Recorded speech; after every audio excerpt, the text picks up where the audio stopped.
Good afternoon बच्चों। मैं आपको वासुदेव शरण अग्रवाल के बारे में पढ़ा रही थी। राष्ट्र का स्वरूप, जिनका जन्म सन 1904 से 1967, कभी कभी कहीं कहीं आपका 1966 भी मिलता है। इनकी जो मुख्य रचना है पृथ्वीपुत्र, कल्पलता, वाग्धारा, और अभी हम लोग राष्ट्र का स्वरूप पढ़ रहे थे। तो राष्ट्र के स्वरूप में राष्ट्र का 3 महत्वपूर्ण अंग बताया गया: पृथ्वी, जन और संस्कृति। तो पृथ्वी के बारे में हम लोग पढ़ चुके हैं। अभी हम लोग जन के बारे में पढ़ रहे थे। तो जन का अंतिम गद्यांश रह गया है। अंतिम गद्यांश आप देखिए कि जन का प्रवाह अनंत होता है। संकेत यहां हम लिख दे रहे हैं। ये है गद्यांश, जन का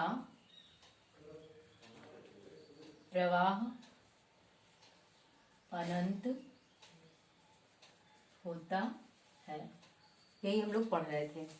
तो अब देखिए इसमें क्या है, पहले गद्यांश देखेंगे। सहस्त्रों वर्षों से भूमि के साथ राष्ट्रीय जन ने तादात्म्य प्राप्त किया। जब तक सूर्य की रश्मियां नित्य प्रातः भुवन को अमृत से भर देती हैं, तब तक राष्ट्रीय जन का जीवन भी अमर है। इतिहास के अनेक उतार चढ़ाव पार करने के बाद भी राष्ट्रवासी जन नई उठती लहरों से आगे बढ़ने के लिए अजर अमर है। इस तरह जन का संततवाही जीवन नदी के प्रवाह की तरह है। उसमें कर्म और श्रम के द्वारा उत्थान के अनेक घाटों का निर्माण करना होता है। अब देखिए, जन का प्रवाह अनंत है। यहाँ लेखक ये कहता है कि जन जब तक सृष्टि है तब तक जीवन है। जब तक सृष्टि है तब तक मनुष्य का जीवन है, क्योंकि हम सृष्टि से ही सूर्य की किरणें, वायु, जल ये हमें प्राप्त होता रहेगा, तब तक हमारा जीवन भी संभव है। और हम ये देखते हैं कि इतिहास में अनेक उतार चढ़ाव आते रहे। कितने नरसंहार हुए, कितने मुगल सल्तनत काल, अंग्रेज, माने बहुत सारे लोग आए और विध्वंसकारी अपनी नीतियों के द्वारा हमें पूर्ण तरह से तहस नहस करने की कोशिश की। तमाम तरह की महामारियां आईं और अनेक तरह के ऐसे युद्ध हुए जिसमें बहुत भीषण नरसंहार हुआ, लेकिन फिर भी जन का अंत नहीं हुआ। अनेक उतार चढ़ावों को सहन करने के बाद भी कहीं न कहीं जन का अस्तित्व बचा रहता है और हम आगे की ओर बढ़ते जाते हैं। तो सहस्त्रों वर्षों से भूमि के साथ राष्ट्रीय जन ने तादात्म्य प्राप्त किया, यानी कई वर्ष बीत गए जब से हमारा इस पृथ्वी से संबंध है। और लेखक ने स्पष्ट भी किया है कि जब तक सूर्य की रश्मियां नित्य प्रातः भुवन को अमृत से भर देती हैं, तब तक राष्ट्रीय जन का जीवन भी अमर है। अर्थात जब तक सूर्य, जल, वायु ये सारी चीजें हमें पर्याप्त मात्रा में मिलती रहेंगी, तब तक हमारा जीवन भी संभव है, हमारा अंत नहीं हो सकता। और इतिहास के बहुत अनेक तरह के उतार चढ़ाव आए, बहुत सारे भीषण नरसंहार हुए, बहुत सारी महामारियां आई, लेकिन फिर भी हमारा अंत नहीं हुआ। तो इस तरह से बहुत सारे उतार चढ़ाव को आते रहे। इनको सहने के बाद भी राष्ट्र निवासी जन की उठती लहरों से आगे बढ़ने के लिए अजर अमर रहे। यानी बहुत सारी चीजें आई, लेकिन उन प्राकृतिक आपदाओं को, उन विकट संकट की घड़ियों को पार करते हुए हम तमाम तरह के उतार चढ़ाव, संकट को झेलते हुए अपने जीवन को आगे बढ़ाते गए, अपने जीवन का अंत नहीं होने दिए। तो जन का संततवाही जीवन नदी के प्रवाह की तरह। अब लेखक ने देखिए मनुष्य के जीवन की तुलना नदी के प्रवाह से की है। जैसे आप देखे होंगे कि नदी के जल का प्रवाह सदैव आगे की ओर बढ़ता है। ऐसा नहीं कि जल की धारा जब आगे की ओर बढ़ती तो पीछे मुड़कर नहीं जाती है। भले ही वो भंवर ले थोड़ा एक जगह घूम जाए, फिर भंवर के बाद फिर वो आगे बढ़ जाती है। कहीं वो डेल्टा का निर्माण भी रुक के करती है, लेकिन वो आगे बढ़ती ही जाती है, कहीं वो विराम नहीं लेती, वो अबाध गति से आगे बढ़ती है। वैसे ही मनुष्य का जीवन क्रम भी है। जब एक पीढ़ी समाप्त होती है, उसकी जगह दूसरी पीढ़ी ले लेती है। जैसे हमारे माता पिता के संतान हम हैं, हम उनके अस्तित्व को बना करके आगे अपने वंश परंपरा को चला रहे हैं। हमारे बाद हमारी संतान होगी जो इस वंश परंपरा को आगे बढ़ाएगी, उसके बाद उसकी संतान उसकी जगह लेगी। तो जैसे जल का क्रम सदैव आगे की ओर बढ़ता जाता है, वैसे ही मानव जीवन का क्रम भी सदैव आगे की ओर बढ़ता जाता है, पीछे की ओर नहीं जाते। ऐसा नहीं कि हमारी उम्र ढल रही तो हम नीचे की ओर जाएंगे। हमारे जीवन की गति धीरे धीरे समाप्त हो रही और मेरी जगह लेने वाला कोई दूसरा तैयार होगा। तो इस तरह से मनुष्य का जीवन नदी के जल के प्रवाह की तरह बताया गया है, जिसमें कर्म और श्रम के द्वारा उत्थान के अनेक घाटों का निर्माण होता है। तो जैसे नदी का बहाव जब होता है तो कहीं कहीं वो डेल्टा आदि का निर्माण भी करती हुई आगे बढ़ती है, वैसे ही मनुष्य अपने सत्कर्मों द्वारा, अपने अच्छे श्रम के द्वारा, अपने अच्छे कर्मों के द्वारा वो अनेक ऐसे पदचिन्ह लोगों को, अपने पूर्वजों को, अपनी संतानों को छोड़ जाता है। इस तरह से मनुष्य के जीवन की तुलना लेखक ने जल से, नदी के जल के प्रवाह से की है। तो इससे प्रश्न कुछ आपको मैं लिख कर दे दूंगी, आप उसके उत्तर लिखिएगा। आगे हम लोग देखते हैं संस्कृति। अब राष्ट्र का जो तीसरा महत्वपूर्ण अंग है वो संस्कृति है। तो राष्ट्र का तीसरा अंग जन की क्या है? संस्कृति। मनुष्य ने युगों युगों से जिस सभ्यता का निर्माण किया वही उसके जीवन की श्वास है। बिना संस्कृति के जन की कल्पना कबंध मात्र है। अब देखिए, यहाँ संस्कृति ही जन का मस्तिष्क है। ऐसा क्यों कहा है लेखक ने कि बिना संस्कृति के जन की कल्पना कबंध मात्र है, माने बिना धड़ के शरीर। कबंध मात्र क्या है? बिना धड़ के शरीर। तो जिस तरह से अगर पृथ्वी है और उस पे रहने वाले जन हैं, लेकिन यदि उसके जीवन के रहन सहन के तौर तरीके नहीं है, उसकी अपनी एक संस्कृति नहीं है, तो मनुष्य के जीवन का कोई मतलब नहीं है। फिर वो मनुष्य नहीं बल्कि एक जानवर है, क्योंकि मनुष्य और जानवर में अंतर एक हमारी संस्कृति ही कराती है। खाते हम भी हैं, पहनते हम हैं, हम खाते हैं, सोते हैं, चलते हैं। मनुष्य भी खाता है, सोता है, चलता है, लेकिन हमारी संस्कृति ही हमें मनुष्य जानवर से श्रेष्ठ बनाती, क्योंकि हम अपने अंग को ढककर वस्त्र से रखते हैं, हम अपने हर क्रिया को एक निश्चित समय पे, निश्चित स्थान पे संचालित करते हैं, जबकि जानवर के साथ ऐसा कुछ भी नहीं है। वो कुछ भी कहीं भी कर लेता है, कैसे भी रह लेता है। तो ये हमारे पहनने, खाने, ओढ़ने, बोलने की ये क्रियाएं हमारी संस्कृति के अंतर्गत आती हैं। तो ये संस्कृति ही जब मनुष्य को जानवर से श्रेष्ठ बनाती है, तो एक राष्ट्र के निर्माण के लिए पृथ्वी और जन के साथ संस्कृति का होना अति आवश्यक है। और संस्कृति जन की मस्तिष्क है। जैसे इस शरीर आपके पास है, लेकिन यदि ये मस्तिष्क हमारा काम न करे तो कहाँ उठना है, कहाँ बैठना है, क्या करना है, क्या उचित है, क्या अनुचित है, इसका बोध हम नहीं कर पाते।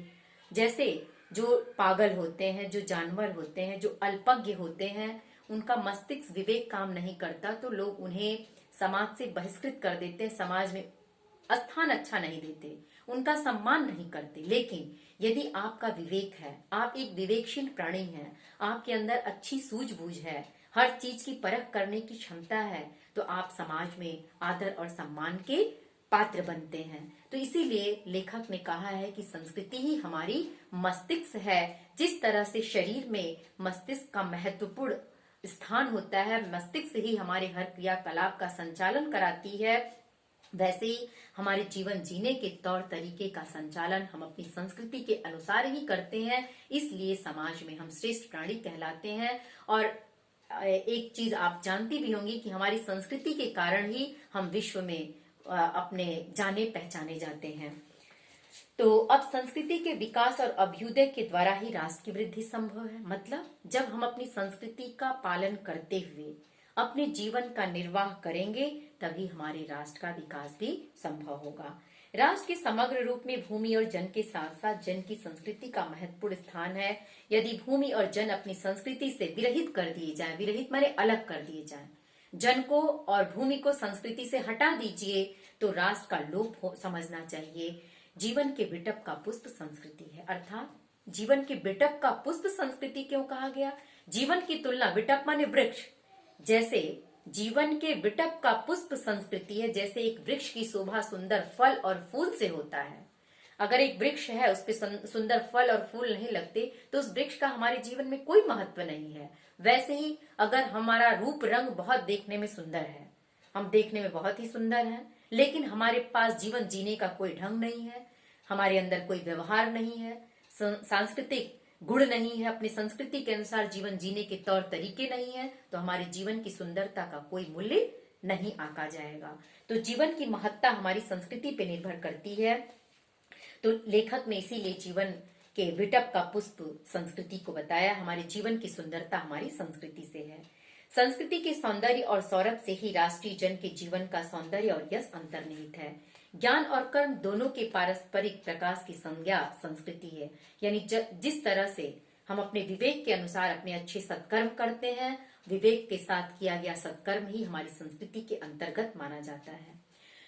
भूमि पे बसने वाले जन के ज्ञान के क्षेत्र में जो सोचा, कर्म के क्षेत्र में जो रचा, दोनों रूप में हमें राष्ट्रीय संस्कृति के दर्शन मिलते हैं। अर्थात जो चीज हमने कर्म में, जो अपने मन में सोचा, उसको अपने कर्म में उतारा, वही हमारे राष्ट्र के निर्माण की अच्छी संस्कृति का अंग होगा।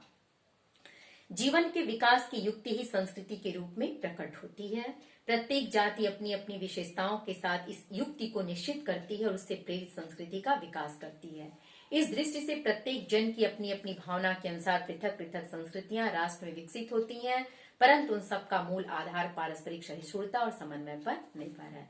हमारे समाज में देखिए अलग अलग धर्म और जाति के लोग निवास करते हैं।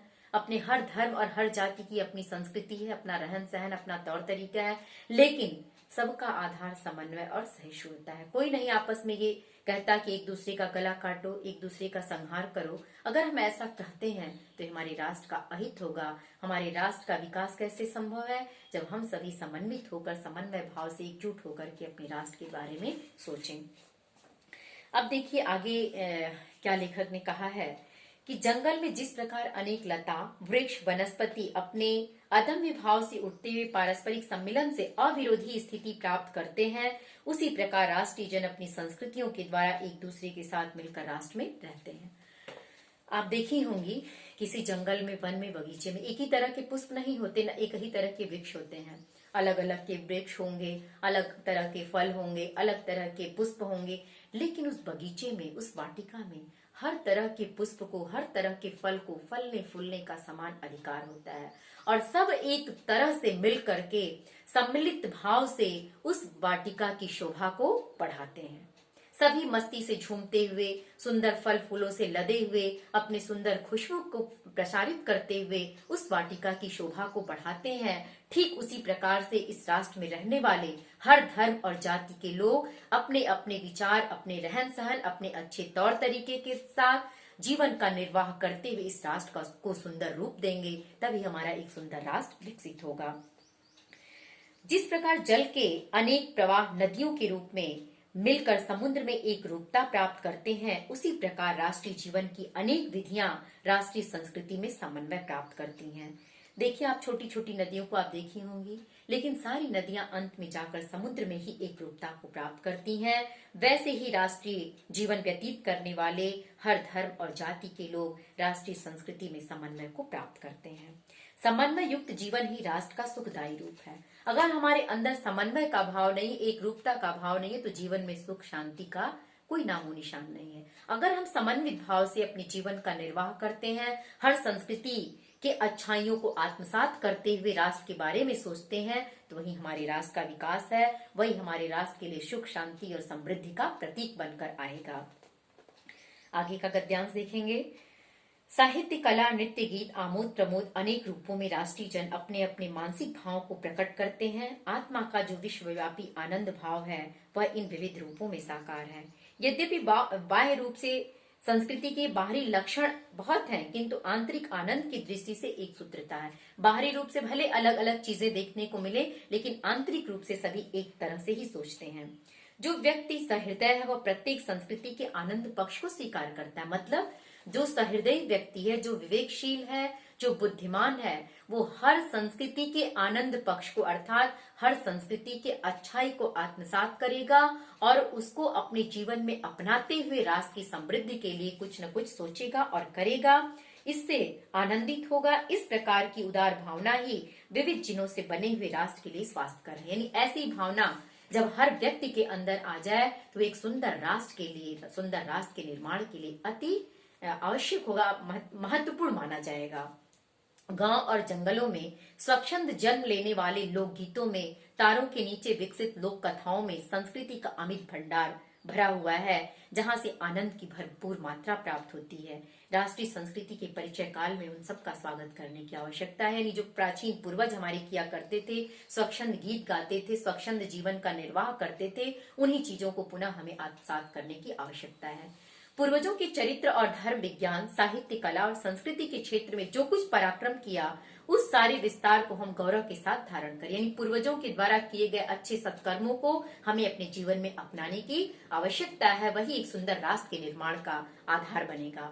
उसके तेज को अपने भावी जीवन में साक्षात देखना चाहती, यही राष्ट्र संवर्धन का स्वाभाविक प्रकार है, जहां अतीत वर्तमान के लिए भार रूप है, जहां भूत वर्तमान को जकड़ नहीं रखना चाहता वरन अपने वरदान से पुष्ट करके उसे आगे बढ़ाना चाहता है, उस राष्ट्र का हम स्वागत करते हैं। देखिए इस पंक्ति में लेखक कहना क्या चाहता है कि जहां अतीत वर्तमान के लिए भार रूप नहीं है, अतीत वर्तमान के लिए जो बीती हुई चीजें हैं, जो हमारी संस्कृति की पुरानी चीजें हैं, वो हमारे लिए भार रूप न हो, बल्कि हम उसकी अच्छाई को आनंद के साथ, प्रसन्नता के साथ अपनाते हुए उसके अनुसार जीवन का निर्वाह करें। और जहां भूत वर्तमान को नहीं जकड़ रखा, यानी भूत जो बीती हुई चीजें हैं, इस वर्तमान काल को अपने अनुसार जकड़ करके उनके अनुसार ही जीवन निर्वाह के लिए बाध्य नहीं करती और वो हमारे लिए वरदान के रूप में साबित होती हैं, अपनी अच्छाइयों को हमें ग्रहण करने के लिए कहती हैं, उसे ही स्वीकार करते हुए हमें आगे बढ़ना चाहिए। क्योंकि कहा ही गया कि हमारी संस्कृति में हठ धर्मिता नहीं है,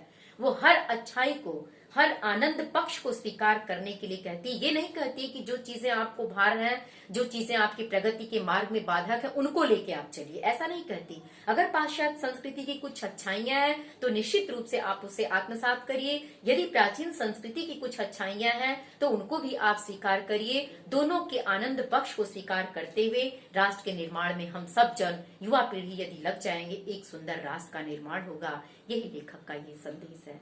अब बच्चों, मैं इससे संबंधित कुछ प्रश्न मैं आपको दूंगी जो आप कॉपी में लिखिएगा। Thank you.